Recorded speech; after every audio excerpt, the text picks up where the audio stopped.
ভূমি দিলাম এ,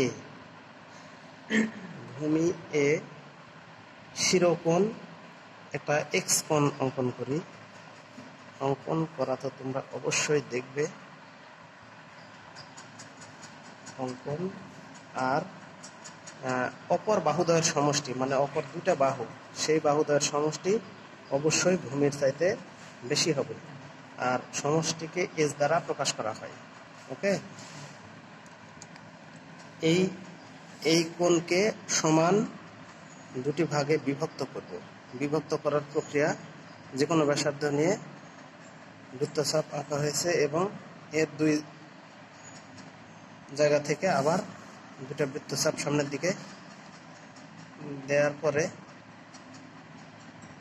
এবার আবার টানলে দুটি সমান কোণে বিভক্ত হবে। এবার যে কোনো রেখা ডিই, তার মানে ডিই আঁকায় আগে। যে কোনো রেখা ডিই থেকে ডিবি অংশ এস এর সমান করে কেটে নিতে হবে। এস মানে এটা যতটুকু, এতটুকু নিয়েছি, তাহলে এস এর সমান করে ডিবি অংশ কাটি। এবার ডিবি রেখার ডি বিন্দুতে, অর্থাৎ এই বিন্দুতে হাফ এক্স কোণ, এই হাফ এক্স কোণ আছে না, এই হাফ এক্স কোণের সমান কোণ আঁকবো। তাহলে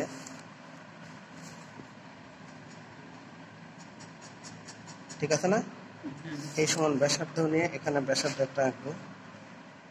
আর হাফ এক্স কোণ বলার কারণে এখান থেকে এতটুকু এর মাপ নিয়ে একটা বৃত্তচাপ আঁকা হবে এবং ওই বরাবর যদি টান দেওয়া হয় তাহলে হাফ এক্স কোণের সমান কোণ অঙ্কন হয়ে যাবে।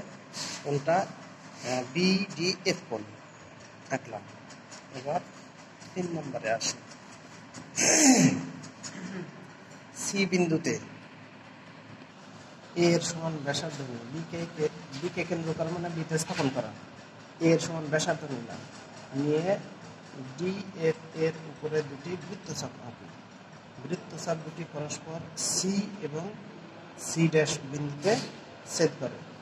এবার বিসি এবং বি ড্যাশ সি যোগ করব, বি সি এবং বি সি ড্যাশ যোগ করি।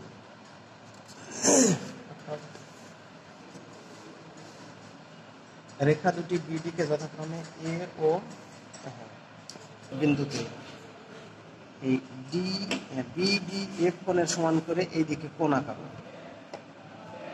কোণ আঁকা তাহা হইলে এই কোণের একটা মাপ নিই,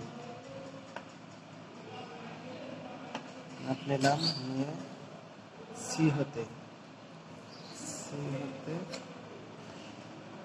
এবং সি ড্যাশ হতে একই মাপ নিই।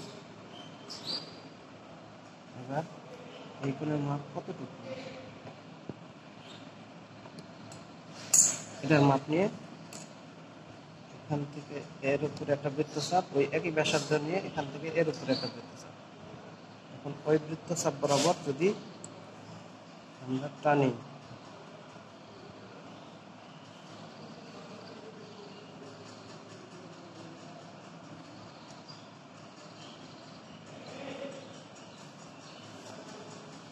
তাহলে সি ও সি ড্যাশ বিন্দুতে বিডিএফ কোণের সমান করে বিসিএ, ডিসিএ এবং ডিসি ড্যাশ এ ড্যাশ দুটি কোণ আঁকি। এবার বিডি বিন্দুতে এ ও এ ড্যাশ পরস্পর এ ও এ ড্যাশ বিন্দুতে ছেদ করে। তাহলে এ বি সি এবং a dash B C dash হবে উদ্দিষ্ট ত্রিভুজ।